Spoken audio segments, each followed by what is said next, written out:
আমি একটা প্রশ্ন করতে চাই। কোরআনুল কারীমে সূরা হাশরে আল্লাহ বলছে যে ওয়া মা আতাকুমুর রাসূল, রাসূল যা দেয় তা নিয়ে নাও। কতটুকু দিয়েছে রাসূল?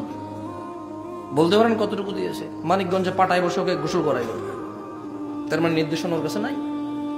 কেমনে বিয়ে করবে? এখানে ছেলের মারা প্রথম বউ আসছে, কুলার মধ্যে চেরাগ রাইখা, আমি জানি না এখনো তো মোমবাতি রাখতে পারে, কুলার মধ্যে চেরাগ রাইখা, মধ্যখানে ধান রাইখা, একটু লদ্দুফা রাইখা, এটা কি কখন তো ধান দুফা কয়। ইয়েস, হ্যাঁ, আরে ভুলে গেছি, এখন দেখি নাই তো, একবার দুবার দেখছি, ক্যাচ করতে পারিনি। ধান, হ্যাঁ, কাঁচা হলুদ, রাইট, হলুদ রাখে হয়তো। এটা কি কয়? কুমিল্লার মায়ের কাছে। তার মানে আল্লাহর নবীর পক্ষ থেকে সে কোনো নির্দেশ জানে না যে বিয়ে কেমনে দিবে ছেলেকে, বিয়ে কেমনে করাবে তার ছেলেকে, তার ছেলের বউকে প্রথম দিন কিভাবে রিসিভ করবে সে জানে না। কেন জানে না? আল্লাহ নবী দেয় নাই? আল্লাহ রাসূল দিয়েছে নাকি দেয় নাই? কতটুকু দিয়েছে?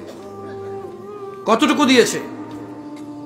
দেবিদ্বারের মা ও বোনরা, দেবিদ্বারের ভাই ও বোনরা আমার, عن عبد الله بن مسعود رضي الله عنه قال, عبد الله بن مسعود رضي الله عنه থেকে বর্ণিত তিনি বলেন, قال رسول الله صلى الله عليه وسلم, আল্লাহর রাসূল সাল্লাল্লাহু আলাইহি ওয়াসাল্লাম বলেছেন, إنه ليس شيء يقربكم إلى الجنة। ও মানুষ, মনোযোগ দিয়ে শোনো, রাসূল কতটুকু দিয়েছে এখানে রাসূল বলছে, إنه ليس شيء يقربكم إلى الجنة إلا قد أمرتكم به। ও উম্মতরা, আমি মুহাম্মদ সাল্লাল্লাহু আলাইহি সাল্লাম তোমাদের এমন প্রত্যেকটা জিনিস আদেশ করেছি, নির্দেশ দিয়েছি, ইউকাররিবুকুম ইলাল জান্নাহ, যা তোমাদের জান্নাতের নিকটবর্তী করবে। এমন প্রত্যেকটা জিনিস, এমন প্রত্যেকটা জিনিস, একটা সিঙ্গেল জিনিসও আমি বাদ দেই নাই। তোমাদেরকে নির্দেশ দিয়েছি প্রত্যেকটা বিষয় যা তোমাদেরকে জান্নাতের নিকটবর্তী করবে। ওয়ালাইসা শাইউন ইউকাররিবুকুম ইলান নার ইল্লা ক্বাদ নাহাইতুকুম আনহু। ও আমার উম্মতরা, এমন কোন বিষয় নেই যা তোমাদেরকে জাহান্নামের নিকটবর্তী করবে অথচ আমি নিষেধ করিনি, এমন একটা বিষয়ও নেই। সুবহানাল্লাহ। আমরা বিয়েই করতে জানি না, আমরা বিয়েই করতে জানি না, আমরা জুমাকে কেন্দ্র করে দাড়ি কাটি, আমরা শুধু সিরামিক, এসি আর মসজিদের জায়গা প্রশস্ত করে 2-3 তালা করার জন্য আমরা সুদি, ঘুষখোর, লম্পট, দুশ্চরিত্রকে আমরা মসজিদের সভাপতি বানাই। What else? If this is not, what else?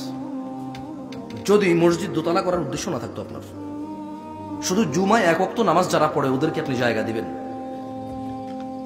এদেরকে যদি আপনি 2 তালা 3 তালা করে দেওয়ার উদ্দেশ্য না থাকে, why he is the president of your masjid? Why is the leader of your masjid? Why? সে আপনার মসজিদের নেতা কেন? Why? Who is he? He don't even know how to read Surah Al-Fatiha. Even okay, Surah Al-Fatiha না জানা কোনো দোষের কিছু না, জানেন আপনি?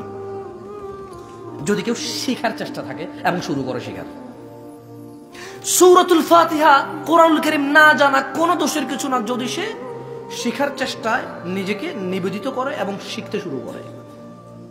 না জানা দোষ না তাহলে, কিন্তু সে তো 10 বছর সভাপতি, তার দাদা সভাপতি ছিল, তার বাপ সভাপতি, এখন সে নিজে সভাপতি, তার বাবাও পড়তে পারতো না, তার দাদাও পড়তে পারতো না, এখন সে নিজেও পড়তে পারে না, কিন্তু সেই সভাপতি। ও এখানে মানে ভিন্ন, সরি আমি ভুল রেখে চলে গেছি, যে জায়গাতে সেই সভাপতি, রাইট? আরে মোতোয়াল্লি হয় না, জায়গা দিয়েছে মোতোয়াল্লি হয়, সরকারে লিখে দেয়, তারা তাদের বংশধররা এটা পরিচালনা করবে। ঠেকায় পড়ে এদেশে মসজিদ চালায় সভাপতিরা, জানেন? ঠেকায় পড়ে লিখে, সরকারে লিখে দেয় তো, বাপ দাদার থেকে করে গেছে, জায়গা জমি ওরা দিছে, ওরা মান ইজ্জতের বিষয়, বিয়ে সাথে দিতে জায়গায় জায়গায় বিচার ফিচার করতে কাজে আসে, সো ঠেকায় পড়ে দেশের সভাপতির সভাপতি হয়। অথচ তিনি সাল্লাল্লাহু আলাইহি ওয়াসাল্লাম বলেছেন, ওয়ালাইসা শাইউন ইউকাররিবুকুম ইলান নার ইল্লা ক্বাদ নাহাইতুকুম আনহু। ও আমার উম্মতরা, এমন কোন বিষয় নেই যা তোমাদের জাহান্নামে নিয়ে যাবে অথচ আমি মুহাম্মদ তোমাদেরকে কি করিনি?